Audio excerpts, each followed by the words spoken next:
Tu n'es pas paresseux, tu n'es pas brisé. Tu penses, tout simplement, mais parfois, ton esprit ne s'arrête jamais. Ce bavardage mental incessant est profondément humain. Tu n'es pas seul dans cette bataille silencieuse contre tes propres pensées.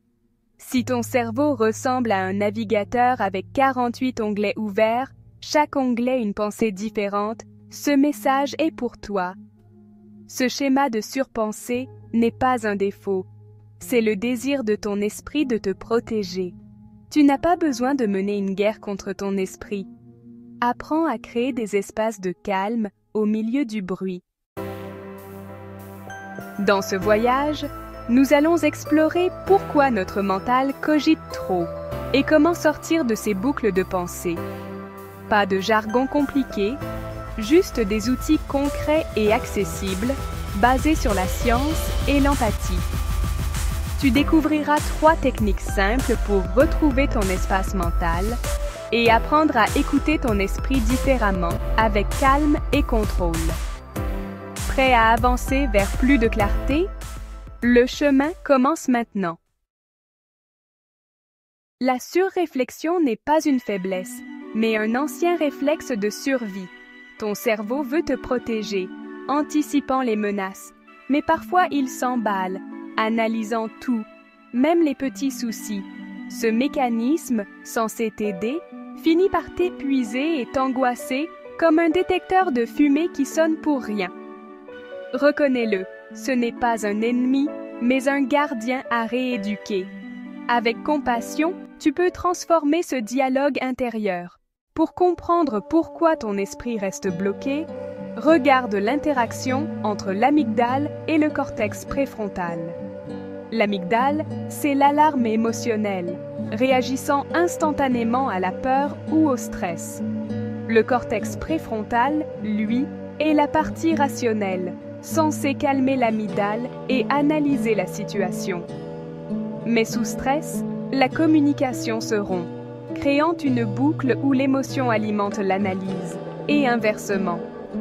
La clé, c'est de renforcer ton cortex pour briser ce cycle et retrouver l'équilibre. La boucle de relecture des regrets, c'est ton esprit qui rejoue sans cesse le passé, obsédé par ce que tu aurais aimé changer. Si seulement, devient ton refrain.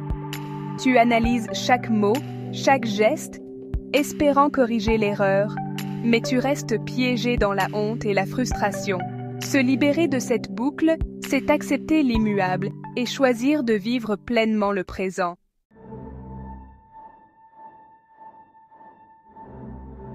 La deuxième boucle, c'est la paralysie du futur, où tu restes bloqué à ressasser toutes les issues possibles, à planifier sans fin, sans jamais agir.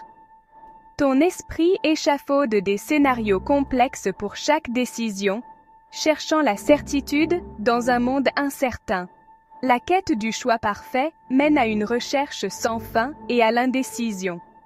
Ironiquement, plus tu essaies d'assurer un futur positif, moins tu agis réellement. L'analyse devient paralysie. La peur de faire le mauvais choix te fige. L'inaction ne fait qu'engendrer plus d'anxiété et de regret. La toile vierge de l'opportunité devient une source de crainte, pas d'inspiration. Pour t'en sortir, tu dois accepter l'incertitude et lâcher prise sur le besoin d'un plan parfait. Fais confiance à ta capacité d'adaptation et fais un petit pas imparfait en avant. Le progrès commence quand tu arrêtes d'attendre la carte parfaite et que tu te mets en mouvement.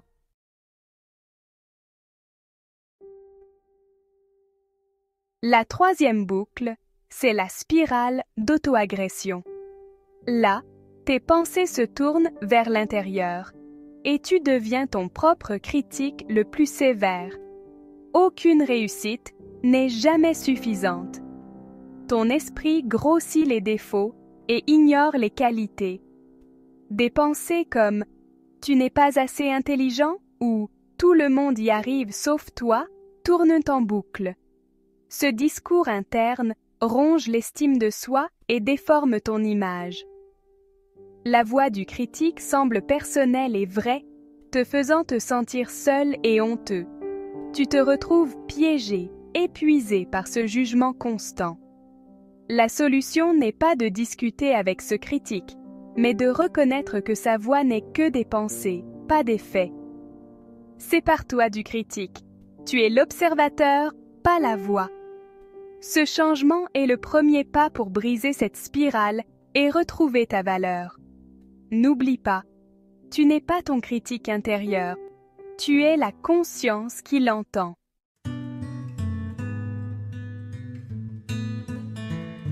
Maintenant qu'on a identifié les 3 boucles principales de la rumination, explorons un outil pour s'en libérer, nommé la voix. Quand des pensées anxieuses ou critiques surgissent, ne discute pas, étiquette-les simplement. Par exemple, quand le doute de soi apparaît, dis « Tiens, voilà le juge encore ».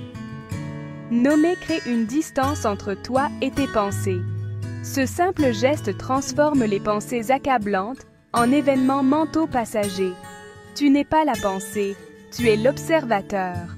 Cette pratique, ancrée dans la pleine conscience, t'aide à prendre du recul et à retrouver ta perspective. La voix peut encore se manifester, mais tu n'es plus son public captif.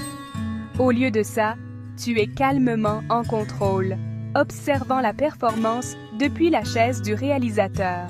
C'est le premier pas pour retrouver ta paix intérieure.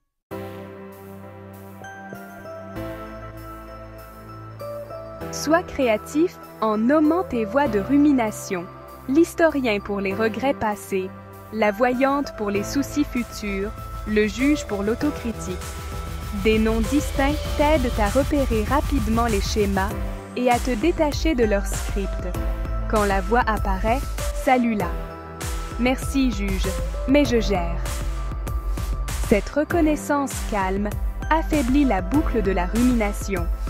Avec le temps, ton cerveau apprend à se désengager de l'anxiété et de la négativité. Le processus devient plus automatique et ta récupération des spirales s'accélère. La constance compte plus que la perfection. Chaque fois que tu nommes la voix, tu renforces ton muscle d'observateur. Ne vise pas une exécution parfaite. Continue juste à pratiquer. La prochaine fois que la voix apparaît, nomme-la et reprends ton pouvoir. Tu es l'auditeur, pas la voix.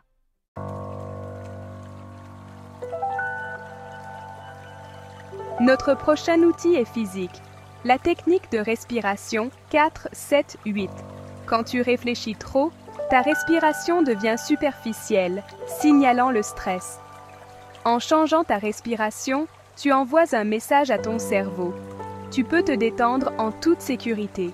Inspire par le nez pendant 4 temps, retiens pendant 7, expire par la bouche pendant 8. La longue expiration active le système de relaxation de ton corps.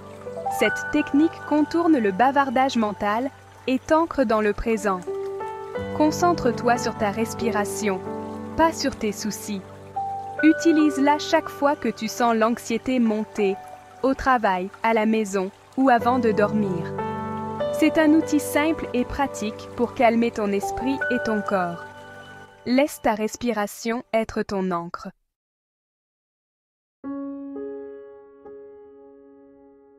Essayons ensemble la respiration 4-7-8. Trouve une position confortable et ferme les yeux si tu veux. Place ta langue derrière tes incisives supérieures. Expire complètement par la bouche. Inspire doucement par le nez pendant 4 temps. Retiens ta respiration pendant 7 temps. Expire lentement par la bouche pendant 8 temps. Répète ce cycle 2 fois de plus. Remarque toute sensation de calme ou de relâchement dans ton corps. Permets-toi simplement d'être présent. Même une brève pause dans le bavardage mental est puissante. Tu viens de montrer que tu peux changer ton état avec une seule respiration. La vidange cérébrale, ou brain dump, c'est vider le chaos de ton esprit sur une page. Prends un stylo. Écris tout ce qui te passe par la tête pendant 5 minutes, sans filtre ni règle. peu importe la grammaire ou le sens. L'important, c'est d'extérioriser tes pensées, tes peurs, tes listes, même tes doutes. Ce simple acte libère ton esprit, crée de l'espace mental et t'apporte une sensation de légèreté et de clarté. Tu n'es pas la voix dans ta tête, ni les pensées anxieuses ou critiques qui traversent ton esprit. Elles sont comme la météo dans le ciel de ta conscience, parfois orageuse, parfois calme, mais jamais le ciel lui-même. Ton vrai moi est la présence silencieuse qui écoute tout ça. Ce voyage, c'est apprendre à être le témoin, pas la victime de tes pensées. En cultivant cette posture d'observation et de compassion, tu retrouves la paix au milieu du bruit. Tu n'es pas la voix, tu es l'auditeur sage et calme.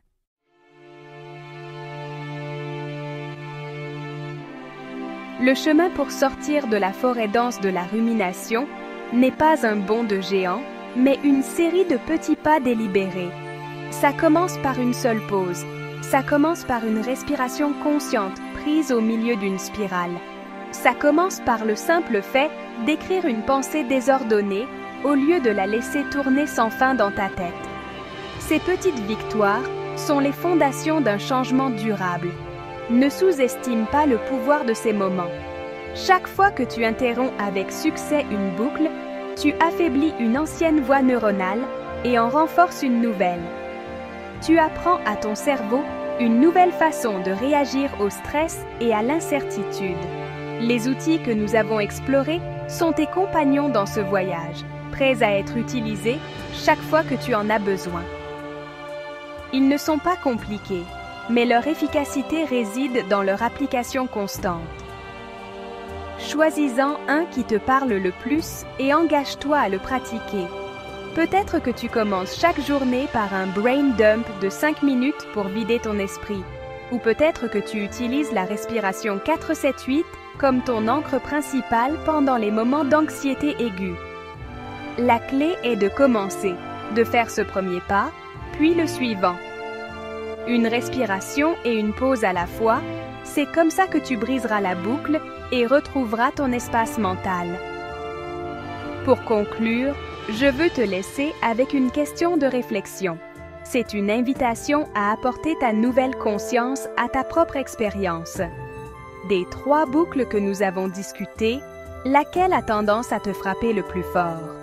Est-ce la relecture du regret, qui te ramène à un passé immuable? Est-ce la paralysie du futur, qui te fige avec ses « et si » infinis? Ou est-ce la spirale de l'auto-attaque, qui retourne ton propre esprit contre toi? Je t'encourage à partager ta réponse dans les commentaires ci-dessous, regret, futur ou doute de soi. Cet acte de partage est puissant, car il nous rappelle que nous ne sommes pas seuls dans ces difficultés. Merci d'avoir dédié ce temps à toi-même et à ton bien-être. Rappelle-toi que c'est une pratique, pas une performance. Sois gentil avec toi-même pendant que tu apprends à naviguer dans ton monde intérieur avec plus d'habileté et de compassion. Le voyage vers un esprit plus calme est le tien et il a déjà commencé. Continue de choisir la pause, de choisir la respiration et de choisir la conscience que tu es et as toujours été tellement plus que le bruit dans ta tête. Tu es l'auditeur calme, spacieux et puissant. Une pause à la fois. 1,